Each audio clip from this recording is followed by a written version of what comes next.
Assalamualaikum warahmatullahi wabarakatuh. Perkenalkan, nama saya Wildan Abdul Aziz, NIM 190673. Baik, pada kali ini saya akan mempresentasikan sebuah materi dari mata kuliah Mekanika Fluida, yang mana materi tersebut adalah konsep dasar dari Mekanika Fluida. Jadi, mengenai Mekanika Fluida, apa itu Mekanika Fluida? Jadi, Mekanika Fluida itu adalah ilmu dari fisika yang mempelajari tentang zat dari fluida tersebut, di mana ilmu ini berkaitan dengan sifat dan hukum-hukum dari fluida pada saat diam, pada saat fluida tersebut diam, dan pada saat fluida bergerak, bisa dikatakan dengan rest and motion. Dan selanjutnya yaitu adalah definisi fluida.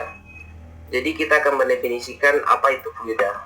Jadi fluida itu adalah suatu zat yang memiliki kemampuan berubah-ubah secara kontinu bila terkena gesekan atau reaksi tegangan. Sekecil apapun reaksi tegangan itu, fluida akan sangat sensitif dengan perubahannya. Dan mekanika fluida juga bisa menjadi ilmu pengetahuan yang mempelajari tentang sifat-sifat dan hukum-hukum yang berlaku pada fluida. Jadi fluida sendiri itu dia memiliki hukum-hukum tertentu juga dalam pemanfaatannya. Jadi kita harus memahami hukum-hukum dan sifat-sifat tersebut agar bisa dijadikan fungsi ke depannya gitu. Dan selanjutnya itu adalah jenis-jenis dari fluida. Jenis dari fluida tersendiri ada dua. Yang pertama yaitu adalah gas. Yang mana gas adalah tidak memiliki permukaan yang bebas dan massanya selalu mengembang mengisi seluruh ruangan dan dapat dimanfaatkan. Jadi gas dapat dimanfaatkan. Dan sedangkan jenis fluida yang kedua yaitu adalah cair, dimana pada jenis yang cair ini mereka memiliki permukaan yang bebas dan massanya akan mengisi ruangan sesuai dengan jumlah volumenya, dan cair ini juga dapat dimanfaatkan. Jadi cair sedikit berbeda dengan gas. Dan yang selanjutnya itu adalah karakteristik dari fluida. Jadi fluida tersebut mereka memiliki ciri-ciri khusus dan berbeda dengan sifat-sifat zat-zat yang lainnya. Dimana ciri-ciri khususnya yang pertama yaitu adalah bisa mengalir dan berpindah tempat. Seperti fluida itu bisa berpindah dari tempat tinggi ke tempat rendah, dari tempat tekanan tinggi ke tekanan rendah, dan semacamnya. Jadi fluida itu memiliki sifat bisa mengalir atau berpindah tempat.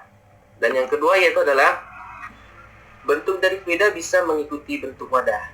Jadi fluida bisa berubah bentuk. Seperti yang sudah saya katakan tadi, fluida bisa mengubah bentuk, tetapi mereka hanya mengisi volume tersebut sesuai dengan jumlah volumenya.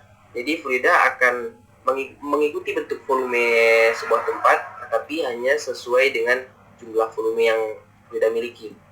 Jika fluida tersebut memiliki volume yang kecil, mereka akan mengikuti sedikit atau sebagian dari bentuk tersebut. Dan yang ketiga yaitu adalah tidak mampu menahan tegangan geser. Dan seperti yang saya katakan tadi, bahwa fluida mereka akan sangat sensitif jika terkena gesekan atau tegangan sekecil apapun, mereka akan sangat sensitif, mereka akan berubah dan akan bergerak kemanapun. Dan yang keempat yaitu adalah bisa dimanfaatkan dalam kondisi tertentu. Jadi inilah keunggulannya fluida dijadikan sebagai alat bantu dalam pekerjaan. Karena fluida bisa dimanfaatkan seperti lift, mereka bisa digunakan sebagai alat bantu dalam sebuah pekerjaan. Dan yang selanjutnya yaitu adalah ikatan molekul. Jadi saya akan menunjukkan 3 ikatan molekul. Yang pertama adalah solid, yang padat. Jadi yang padat ini seperti ini. Molekul pada zat solid atau padat ini, mereka tersusun dari pola-pola yang seluruhnya itu rapat. Mereka tersusun dari pola yang sangat rapat dan tidak tidak kacau di sini. Seperti ini gambarnya. Dan inilah bentuk polanya yang sangat-sangat rapi dan rapat. Karena pola inilah disebabkan solid itu dikatakan sebuah benda yang padat. Dan yang kedua yaitu adalah ikatan molekul zat cair atau liquid, di mana pada zat cair ini molekulnya dapat berotasi dan berubah dengan bebas. Karena apa? Karena mereka polanya itu tidak tidak terkomposisi dengan rapi gitu, tetapi mereka memiliki ruang gerak yang lebih bebas seperti ini ya. Kita bisa lihat bahwa dari molekul tersebut mereka bisa bergerak kemanapun, tetapi masih sedikit agak rapat. Dan yang ketiga itu adalah gas. Dan pada bagian gas ini molekul terpisah sangatlah jauh dari satu sama lain. Dan bisa dikatakan karena itulah gas bisa mengisi seluruh ruangan. Mereka bisa mengembang. Seperti inilah jenis molekulnya. Bisa kita lihat. Dia terpisah antara satu dengan lain sangatlah jauh perpisahannya itu. Jadi tidak ada kerapatan sedikit pun pada molekul gas ini. Dan selanjutnya yaitu adalah parameter fluida. Jadi jenis pengukuran pada fluida ini dia ada dua. Jika saya salah tolong koreksi, tapi menurut saya ada dua. Yang pertama yaitu adalah densitas, atau biasa orang memanggilnya density, di mana densitas itu adalah kerapatan atau rapat jenis. Dan densitas tersebut adalah ukuran bentuk konsentrasi zat dinyatakan dalam satuan massa per volume. Dan seperti ini rumusnya,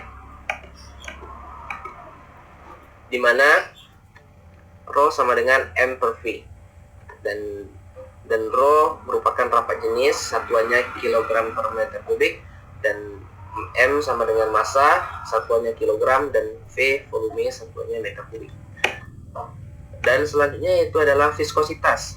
Viskositas adalah kekentalan, merupakan ukuran ketahanan fluida terhadap deformasi dan perubahan bentuk, di mana viskositas dipengaruhi oleh temperatur, tekanan, kohesi, dan laju perpindahan molekulnya. Dan seperti inilah rumusnya.